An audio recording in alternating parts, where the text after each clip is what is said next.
Brought to you by Agilus Diagnostics.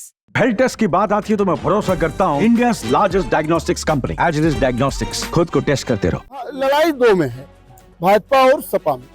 Bhajpa Sapa में लड़ाई है और हर दोनों वर्ग के बूथों पर जहाँ भाजपा भारी थी वहाँ और जहाँ सपा भारी थी वहाँ जो काउंटिंग है उसको भी कुछ प्रभावित कर सकते हैं। तो लगातार आरोप लगाते रहे, आरोप प्रत्यारोप का जो सिलसिला है वो लगातार चल रहा है, लेकिन अभी काउंटिंग होगी तब। और ज़्यादातर देखा गया तो सपा वाले वोटर जो आपके खासकर जो मुस्लिम एरियाज वहाँ पे जो वोटिंग ज़्यादा हुई है, तो उसको लेकर के इसलिए ऐसे प्रयास लगाया जा रहा है कि जो बीजेपी और एसपी दोनों के बीच में कांटे की टक्कर, लेकिन इसमें जो मेन डिसाइडिंग जो है कहीं ना कहीं डैमेज कर रहा है, बीएसपी भी डैमेज कर रहा है। फूलपुर विधानसभा उपचुनाव की काउंटिंग प्रयागराज के मुडेरा मंडी में शुरू हो चुकी है, लेकिन हम पत्रकारों समझेंगे इस चुनावी गणित में कौन प्रत्याशी आगे होने वाला है और कौन पीछे। हमारे सहयोगी हैं पंकज श्रीवास्तव जी, जो आज तक के हमारे रिपोर्टर भी हैं और बहुत दिन से कवरेज भी कर रहे हैं राजनीति से जुड़ी खबरों को। क्या लग रहा है, क्या रुझान है? अभी रुझान आना शुरू हुआ है, ईवीएम लेकर के कर्मचारी गए हैं, लेकिन बहुत कड़ा मुकाबला है क्योंकि वोटर भी बहुत कम निकले हैं इस बार। लेकिन ये मुकाबले को 19-20 कहा जा सकता है, कौन आगे कौन पीछे ये तो आने वाला वक्त बताएगा। लेकिन अभी ईवीएम खुलना बाकी है और रुझान बहुत जल्द शुरू हो जाएंगे। लेकिन होता नहीं जब चुनाव काउंटिंग के बाद या पहले शुरू हो जाता है एक थोड़ा थोड़ा कि कोई ना कोई जीत रहा, हार रहा, कुछ तो दिमाग में होगा आपके। बिल्कुल, यहाँ पर देखिए सभी पार्टियां जीतने की बात कर रहे हैं और यहाँ तक कि जो चुनाव लड़ रहा है वो जीतने के लिए ही खड़ा हो रहा है।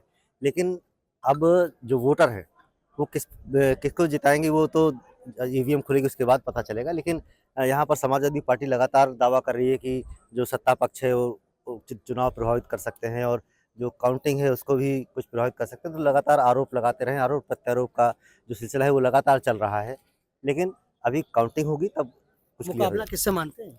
मुकाबला समाजवादी पार्टी और बीजेपी के बीच ही यहाँ पर दिखाई पड़ रहा है और ये कड़ा मुकाबला इस बार कड़ा देखने को। मुकाबला है। मनोज तिवारी जी हैं, राजनीति की अच्छी पकड़ है और अच्छी रिजल्ट के बारे में, लेकिन फूलपुर विधानसभा उपचुनाव में बहुत कयासों का बाजार है। बिल्कुल, क्या लगता है किसका कयास ज्यादा मजबूत लग रहा है? नहीं वो सही बताया पंकज जी ने कि जो बहुत कड़ा मुकाबला है और जो है हमें लगता है जो 43.44% वोटिंग हुई है, इससे हर राजनीतिक पंडित का आंकलन ही गड़बड़ा गया है।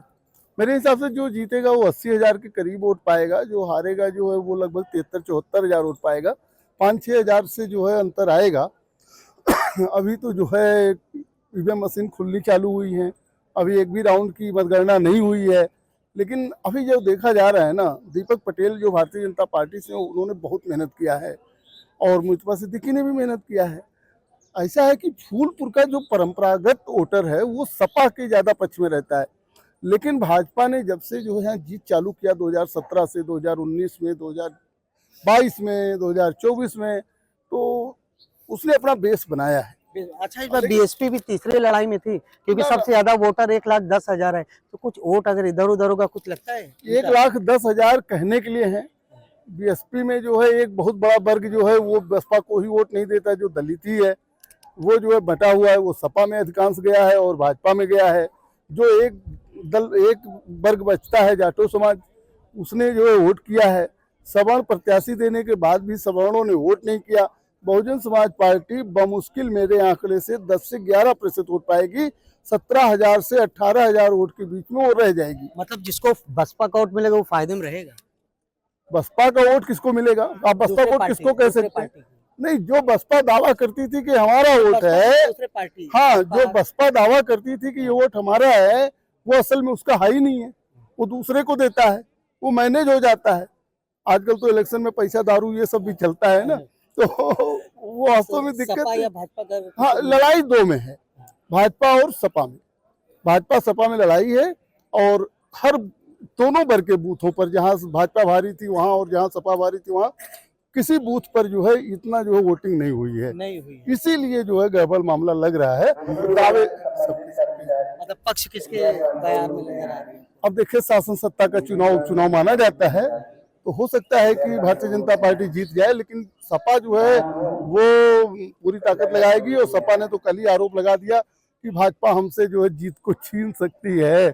अब लेकिन देखिए क्या होता है। मतलब भाजपा छीन सकती है। आपने रिजल्ट सारा चुनाव कवर किया, जी जी अब जो रिजल्ट की बारी है, जी जी। क्या लगता है रिजल्ट किसके पक्ष में आता नजर आ रहा है? देखिए आनंद जी, मैं आपको बता दूं कि जो ये बाई पोल्स हो रहे हैं जिसका आज काउंटिंग है, तो उसमें जो है जो ये हमारा जो सेमीफाइनल की तरह इसको हम माने चलिए 2027 का जो फाइनल होने वाला है उसको लेकर के देखा जाए तो ये सेमीफाइनल है उसका, और यहीं से जो है जो दशा जो है पूरी डिसाइड होगी कि 2027 में क्या होने वाला है। तो उसके लिए अगर आप देखिए तो पीडीएफ वर्सेस बटेंगे कटेंगे जो दो नारे दिए गए हैं उसको लेकर के मेन जो है जो विचारधारा है उस पर लड़ाई चल रही है, और यही जो हमारा बाईपोल ये डिसाइड करेगा कि दोनों विचारधारा में कौन सी विचारधारा आगे जाएगी, किसको जो मतदाता एक्सेप्ट कर रहे हैं और किसको रिजेक्ट कर रहे हैं। तो यही इसी के बेस पे 2027 का जो है हमारा होने जा रहा है। लेकिन जहाँ तक बात फूलपुर की है तो मैं आपको बता दूं कि यहाँ पे मेन जो फाइट है वो बीजेपी और एसपी के बीच में ही है, नो डाउट। और उसमें कहीं ना कहीं एज जो है वो आप देखिए तो बीजेपी की, क्योंकि रूलिंग पार्टी के समय बीजेपी, तो कहीं ना कहीं एज तो दीपक पटेल को है, इसमें कोई दो राय नहीं है।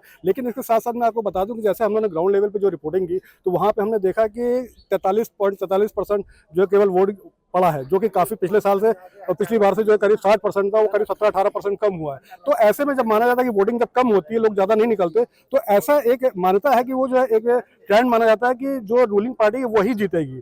तो उस हिसाब से देखा जाए तो एज तो बीजेपी को जा रहा है। लेकिन कहीं ना कहीं जो सपा वाले हैं उनसे बात हुई तो उनका ये कहना है कि इस बार भले ही जो वोटिंग कम हुई है, लेकिन जो आपके जहाँ पे बीजेपी वोटर्स थे, जो कोर वोटर्स थे, वो ज्यादा बाहर नहीं निकले हैं। और ज्यादातर देखा गया तो सपा वाले वोटर्स जो आपके खासकर जो मुस्लिम एरियाज वहाँ पे जो वोटिंग ज्यादा हुई है, तो उसको लेकर के इसलिए ऐसे कयास लगाया जा रहा है कि जो बीजेपी और एसपी दोनों के बीच में कांटे की टक्कर। लेकिन इसमें जो मेन डिसाइडिंग जो है कहीं ना कहीं डैमेज कर रहा है, बीएसपी भी डैमेज कर रहा है। और इसके अलावा जो कांग्रेस के जो कुछ ऐसे जो इंडिपेंडेंट जो लड़ गए अपना, उन्होंने जैसे कि सुरेश चंद्र यादव वगैरह जो इंडिपेंडेंट यहाँ से लड़े हैं, जो कि कांग्रेस के थे, कांग्रेस में आप देखिए तो कहीं भी जो है किसी के सपोर्ट जो है सपा का कहीं हमने देखा कि पूरे चुनाव के दौरान कोई सपोर्ट मिला नहीं है।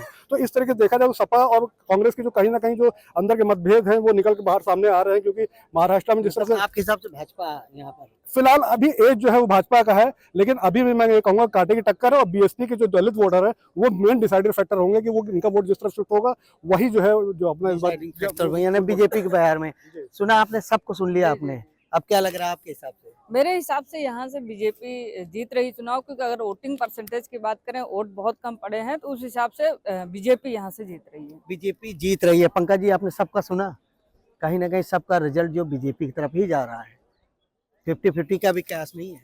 लेकिन ये जो चुनाव है सत्ता बनने और बिगड़ने का नहीं है, ये चुनाव बाईपोल है और इस चुनाव को लेकर के तमाम कयास लगाए जाते हैं। लेकिन अभी ईवीएम जब खुलेगी तब क्लियर होगा कि ये किस तरह से चुनाव में लोगों ने मतदान किया है और कितने परसेंट।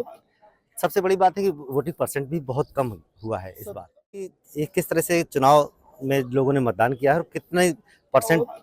सबसे बड़ी बात है कि वोटिंग परसेंट भी बहुत कम हुआ है इस बार। तमाम प्रयास किए जाते हैं कि वोटिंग परसेंट बढ़े, लेकिन फिर भी जो पब्लिक जो वोटर हैं उन्होंने अपना रुझान नहीं दिखाया उस चुनाव को लेकर के, तो कहीं ना कहीं बड़ी कांटे की टक्कर यहाँ पर देखने को मिलेगी। तो कड़ा मुकाबला कहीं ना कहीं मुकाबला आपने सुना ना सर, जैसे कहीं ना कि कहीं अभी जैसे पंकज जी ने बताया कि ये जो है सरकार बनने और बिगड़ने का तो है नहीं। ऐसा तो है नहीं कि भाजपा जीत जाएगी तो जो है भाजपा हार जाएगी तो योगी सरकार गिर जाएगी, या जो है सपा जीत जाएगी तो अखिलेश मुख्यमंत्री बन जाएंगे। इसीलिए सत्ता पक्ष के लोग वोटे देने कम निकले, जो भाजपा को वोट करते हैं वो लोग वोटे देने कम निकले। उत्साह तो सपा के वोटरों में था, जिनको अपना विधायक बनाना था, एक ठू बढ़ाना था। तो आपको मैं बताऊं, आप कह नहीं सकता कोई कौन आगे जाएगा, जीत जाए वो दूसरी बात है भाजपा, लेकिन सपा कमजोर नहीं है।